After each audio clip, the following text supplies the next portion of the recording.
6:15, this is the Sri Lanka Broadcasting Corporation. The news edited by Dilini Gunawardena, read by Soundithavam. The Premier is concerned about practical issues encountered in the Aswasama benefit scheme.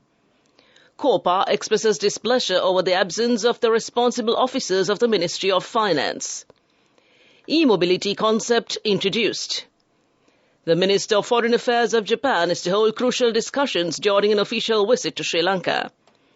The Miss World Tourism 2023 is currently underway in the island. In foreign news, Premier Modi is to face no confidence vote over Manipur violence. And in sports, it's football. Lionel Messi scores twice and assists once on first Inter Miami start in 4-0 win. Prime Minister Dinesh Gunawardena said that it's of no use to create a generation that does not know the history and culture of the country. He said this while addressing the ceremony held at Temple Trees on the 26th of July to award higher diploma and diploma certificates of Buddhism. The Premier further added that the development of the requisite knowledge, attitude and skills of the teachers working in Dhamma schools is essential as they play a major role to produce a good generation of children full of values. The Department of Buddhist Affairs spends 8 million rupees annually from the Treasury regarding the above matter. He commended monks and Dhamma school teachers are currently making the biggest contribution to re-establish our society on the middle path. Meanwhile, the Premier took part in a discussion on the Aswasama benefit scheme as well. The aim of this was to solve the practical issues encountered while implementing the program. The Committee on Public Accounts, COPA, convened yesterday, expressed displeasure over the absence of the responsible officers of the Ministry of Finance. The committee, chaired by Dr. Harsha De Silva, emphasized the presence of the officials accountable to the Parliament is a must. The committee members raised concerns on the prevailing economic situation and performance based on the statistics submitted by the officials. The committee further inquired into the plans of the department to achieve sustainable economic development by 2048. It was revealed that the plans available are insufficient, and the committee highlighted the need to be well prepared before attending the committee meeting. The Minister of Transport, Dr. Bandula Gunawardena, said that the development of electric vehicles in the country was held back in the past due to their high retail cost and low acceptance by customers, most significantly as there was not enough recharging and refueling points. He said despite Sri Lanka having a national electricity grid, the charging points are yet to be developed for electric vehicles. The Minister emphasized that the Transport Ministry is committed to facilitate the industry with the support of other related ministries. He was speaking at the National Consultation Meeting on accelerating the transition to electric mobility for public transport in Sri Lanka.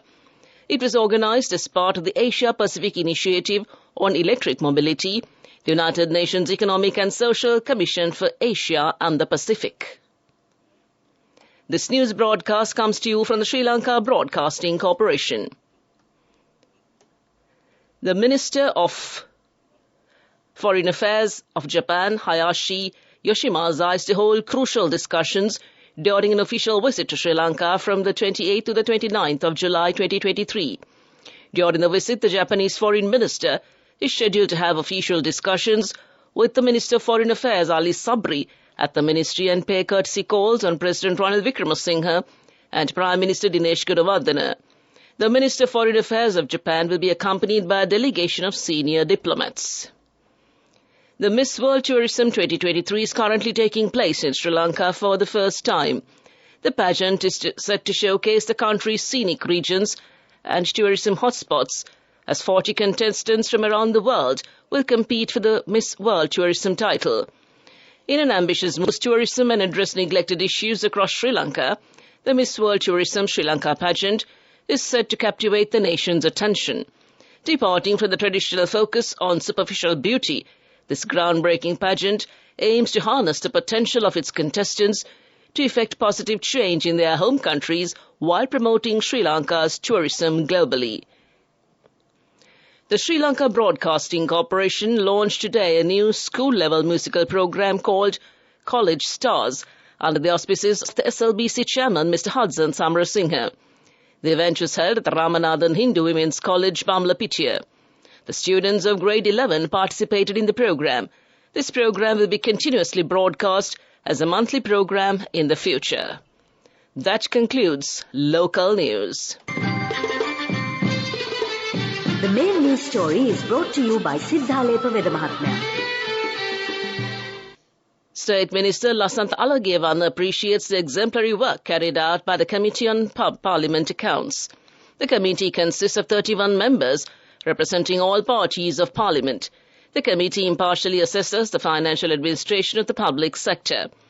Approximately 800 government bodies have been assessed so far since 2017 and came to you in the main news story. The main news story was brought to you by Siddhalepa Vedamahatmya.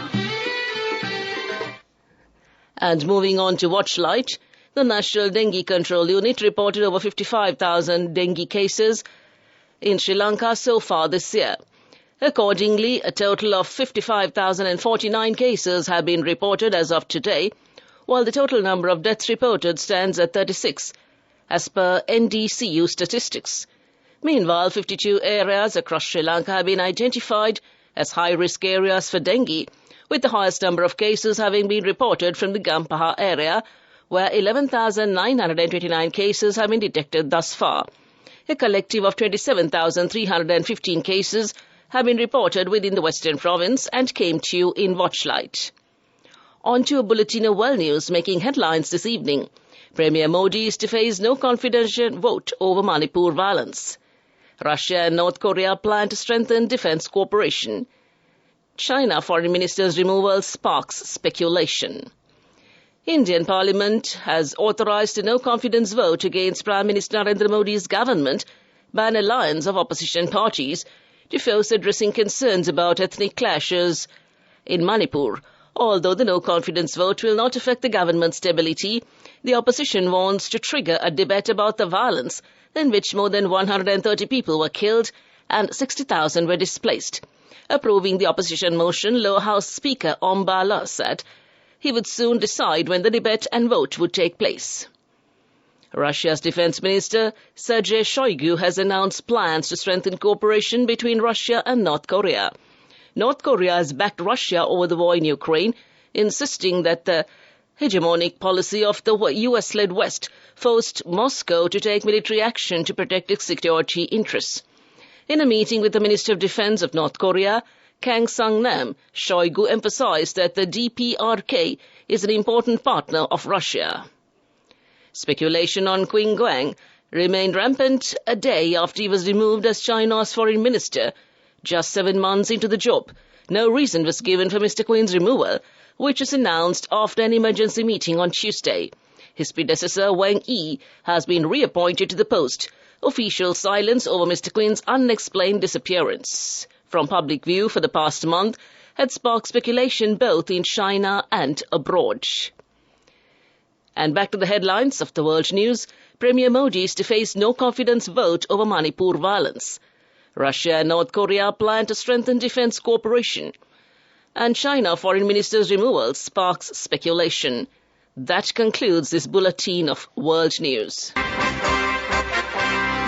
Development News is brought to you by Vacancies for women from Desha Sri Lanka for housemaids in Kuwait, Oman and Saudi Arabia for ages 23 to 58 years. Contact number 037 7500 500. The Greater Mekong Business Council, SLBC of the Ceylon Chamber of Commerce, recently hosted a productive meeting with a Thai government delegation representing the Department of Trade Negotiations of Thailand. The primary objective of the meeting was to equip the Sri Lankan business community based in Thailand with updated information on conducting business in Sri Lanka, while also fostering enhanced understanding of the opportunities for bilateral trade and investment between Sri Lanka and Thailand. And that came to you in Development News. Vacancies for women from Deshakti Lanka for housekeepers, home cooks, caretakers and home nurses in Kuwait, Oman, Saudi Arabia and Singapore for ages 23 to 57 years. Salaries starting from 156,000 rupees. Interviews with foreign agents are now on. Come whether you have a passport or not. Branches, Colombo, Kurunagala, Anuradhapura and Matara. Contact number 0377 500 500. On to sports news, Lionel Messi scored twice and assisted once on his first start for Inter Miami in a 4-0 win over Atlanta United. The Argentina star scored 2 inside the opening 22 minutes before setting up teammate Robert Taylor in the second half. After netting his second, Messi celebrated by pointing at Inter Miami owner David Beckham. His performance follows a match-winning stoppage time free kick on his debut last week. Messi, who is a 7-time Ballon d'Or winner, only trained with his teammates for the first time last week after moving to the Major League Soccer side following the end of his contract at Paris Saint-Germain. And that concludes sports news. We take a look at business news next. Go ekakthiyana youth ekata life eke change ekata niyamata set wenna aswahagena dekupugina habe karanna youth ekata niyamata set wenna friendship ekamenna. The all-new NSB Itru account, NSB IAM, a plan for your dream. Business news. Sponsored by National Savings Bank, the safest place for your money. The Commercial Bank of Ceylon has been ranked the strongest bank brand in Sri Lanka for the 4th consecutive year and the 2nd strongest brand in the country overall by Brand Finance, the world's leading independent brand valuation consultancy. The 2023 Brand Finance report on Sri Lanka's 100 most valuable and strongest brands ranks Commercial Bank as the most valuable private sector bank in the country with a brand value of 43.553 billion rupees. That's 43.553 billion rupees, and came to you in business news. Business news. Sponsored by National Savings Bank, the safest place for your money. Go ekakthiyana youth ekata life eke change ekata niyamata set wenna aswahagena dekupugina habe karanna youth ekata niyamata set wenna friendship ekamenna. The all-new NSB Itru account, NSB IAM, a plan for your dream. And now in economic news. Sri Lanka's China-backed Hummer, the report said, its bunker fuel volumes grew 6-fold to 520,000 metric tons in the first 6 months of 2023. From January to June 2023, 143 vessels had called at the port compared to only 50 vessels in the first half of last year. That came to you in economic news. Weather report. Several spells of showers will occur in the western and Sabragama provinces and in the Kandinu, Aurelia, Gaul and Matara districts. A few showers may occur in the northwestern province. Mainly fair weather will prevail elsewhere over the island. Fairly strong winds of about 40 kilometers per hour can be expected at times in the western slopes of the Central Hills, northern and north-central provinces and in the Monoragala, Hambantota and Trincomalee districts. To conclude this bulletin of news, a recap of the headlines. The Premier is concerned about the practical issues encountered in the Asvasuma benefit scheme. COPA expresses displeasure over the absence of the responsible officers of the Ministry of Finance. E-mobility concept introduced. The Minister of Foreign Affairs of Japan is to hold crucial discussions during an official visit to Sri Lanka. The Miss World Tourism 2023 is currently underway in the island. Premier Modi is to face a no-confidence vote over Manipur violence. And Lionel Messi scores twice and assists once on first Inter Miami start in 4-0 win. With that, we conclude this evening's news broadcast. You're tuned to Radio Sri Lanka. In order for you to invoke blessings upon your family and the nation at large, with the sponsoring of the delivery of the sermon by the Mahasangha on the airwaves of National Radio, get in touch with us to be a part of this meritorious deed by calling us on 0112 696 271 on weekdays between 9 and 3. The meritorious contribution for the Dharma exceeds all other meritorious deeds. Be a part of this meritorious contribution.